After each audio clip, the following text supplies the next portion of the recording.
Hi everyone. So Theresa May made a speech today on the back of the disastrous Salzburg summit yesterday, where she met the leaders of the remaining 27 countries of the EU, which, as I say, was a disaster. So she's made a speech today to try and claw back some sort of integrity and to give the impression that she's still in control. I was going to do a clip up the video, but Huffington Post have done a pretty good job of it, so I thought I'll just show that instead. Throughout this process, I have treated the EU with nothing but respect. The UK expects the same. A good relationship at the end of this process depends on it. At this late stage in the negotiations, it is not acceptable to simply reject the other side's proposals without a detailed explanation and counter-proposals. So we now need to hear from the EU what the real issues are and what their alternative is, so that we can discuss them. Until we do, we cannot make progress. In the meantime, we must and will continue the work of preparing ourselves for no deal. The referendum was the largest democratic exercise this country has ever undergone. To deny its legitimacy or frustrate its result threatens public trust in our democracy. That is why, for over 2 years, I have worked day and night to deliver a deal that sees the UK leave the EU. I have worked to bring people with me, even when that has not always seemed possible. No one wants a good deal more than me, but the EU should be clear. I will not overturn the result of the referendum, nor will I break up my country. We need serious engagement on resolving the two big problems in the negotiations, and we stand ready. Oh, I know that was only 2 minutes and it was excruciating, but trust me, the nine minutes that she was up there, it was painful to watch. It really was. She's trying to desperately cling on to whatever shred of credibility that she's got as leader of the country, and it's gone, May. It's gone. It's just gone. Leave. There's just a few things there I wanted to pick up on that she said in that just disaster of a speech. She was talking about the Irish backstop, for one, as one of the hurdles that they've still got to get over. And the Irish backstop, just to remind you, that's pretty much putting a border in the Irish Sea and leaving the Northern Ireland in the EU sort of temporarily until a fix can be made. She said this is her quote: "The EU is proposing to achieve this by effectively keeping Northern Ireland in the customs union. As I have already said, that is unacceptable. We will never agree to it." Well, there's a problem with that statement, Theresa May. You did agree to it. She agreed to it in December of 2017. She didn't go back. She went back on it a few months later after a huge backlash from within her party. But saying we will never agree to it is a blatant lie, because she did. She went back on it though. She was talking about the lines in the sand that both sides have drawn. She said, "As I told EU leaders, neither side should demand the unacceptable of the other. We cannot accept anything that threatens the integrity of our union, just as they cannot accept anything that threatens the integrity of theirs." Well, trouble is that, with that, neither side should demand the acceptable of the other, is that when she released this Brexit white paper, this checkers deal, I did a video straight afterwards and said this is not going to work. The EU are not going to accept this. This is obviously not... This crosses their lines in the sand, if you like. I remember Jamal Thomas on. She released the deal on the Friday. Jamal Thomas came on to this channel and we talked about it. We were laughing about it, saying because the EU had came out in between and said we're not going to accept it. Were there any negotiations? No. Just ploughed on with it, knowing it wasn't going to be acceptable, and then she's got the nerve to come out and say neither side should demand the unacceptable of the other. Well, yeah, the EU are doing that as well, but so are you, May. And then it comes to, she mentioned her treatment. Because you may have seen this. She said this, throughout this process I have treated the EU with nothing but respect. The UK expects the same. Well, we think, most people think, it's got something to do with this, because overnight Donald Tusk put this on Instagram of him offering her some cakes there and saying, a piece of cake perhaps, sorry, no cherries, reference to him saying that she's trying to cherry pick things from the EU. I've got a feeling that's the case, but with regards to the EU treating her with respect, what about your cabinet? What about all the things that have been said of the EU? I could list about 20, 25 instances here of the EU really being quite her cabinet being really quite disparaging of the EU. It certainly wasn't a case of respect on their behalf. And then it came to the end where she was talking about a no deal, saying that she's always said no deal is better than a bad deal. Well, first of all, no deal is a bad deal. In fact, no deal is an absolute terrible deal.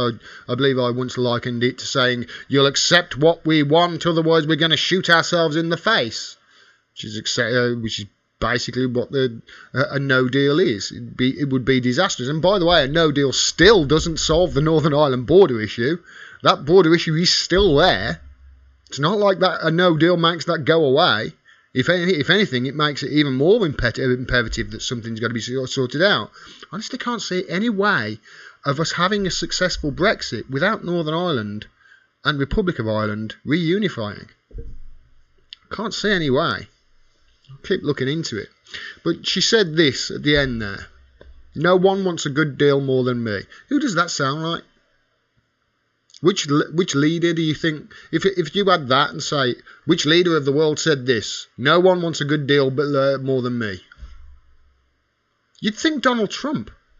She's invoking Donald Trump there. And she said, but the EU should be clear, I will not overturn the result of the referendum, nor will I break up my country.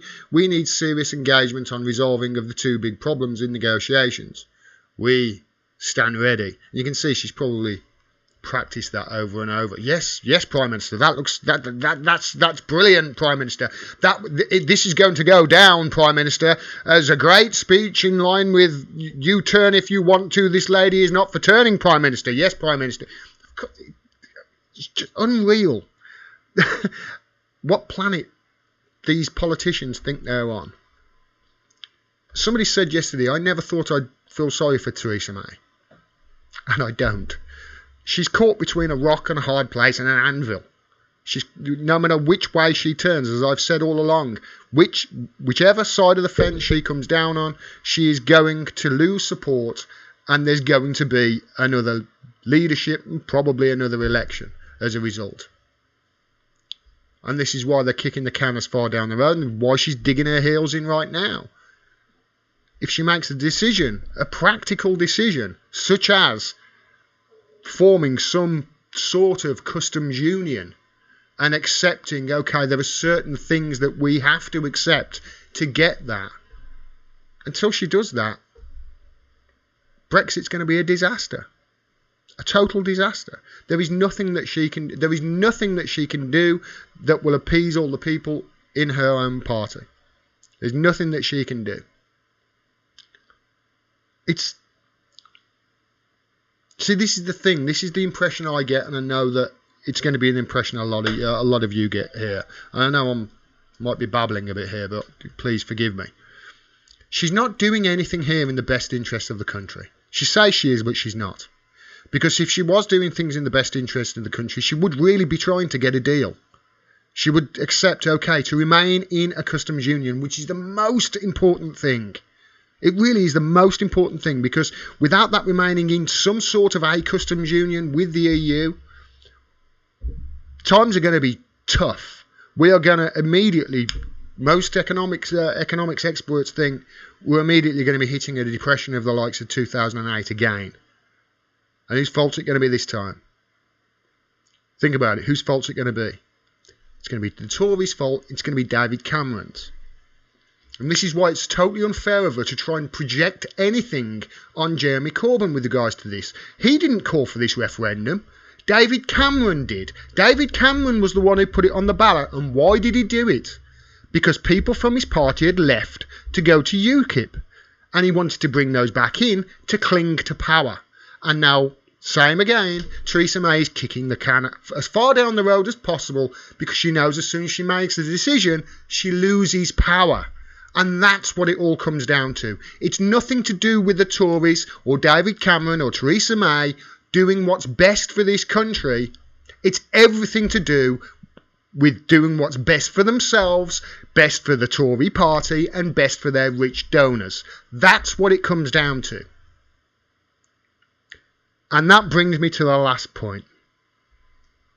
She ended it there with "We stand ready," which, as I say, she must have practiced and had people go, "Well done, Prime Minister, that's going to sound fantastic." Well, we stand ready, Theresa May. We, the people of this country, stand ready for you to do the right thing, to do the honourable thing, step down, have another election, and we stand ready to vote in Jeremy Corbyn. It really is frustrating at the moment that we've known for a long time where this is heading, and they still will not change course. Or because if they do change course and do what's best for the country and best for the people in it, and actually come to some sort of deal that both sides will say, yes, okay, we'll accept that. She knows if she does that, she loses support and she loses the tenuous grip that she's got on her power. Let me know in the comments what you think of that. I think it was a disaster. I really do. I think that was a Prime Minister that is desperately trying to hold on to power, at least until after the Tory party conference in a couple of weeks. It's going to be interesting, that Tory party conference is, especially because the Labour Party conference is just before. It's pretty much guaranteed the Labour Party conference is going to be nothing but a success. And the Tory party conference is going to be nothing but a disaster. And I really fear for how badly the knives are going to be out for her in a couple of weeks' time. But I don't feel sorry for her at all. We stand ready, Theresa May. We stand ready for you to step down and do the right thing and call for another election. If you like this video and you want to see more, please subscribe and click the bell below. Independent media voices like mine are being censored across all social media platforms, so please share my videos everywhere you can to spread the word. If you can, please become a patron. The link is below as well. $1, $2, $5 a month, whatever you can afford. It really helps. I cannot do this without your support.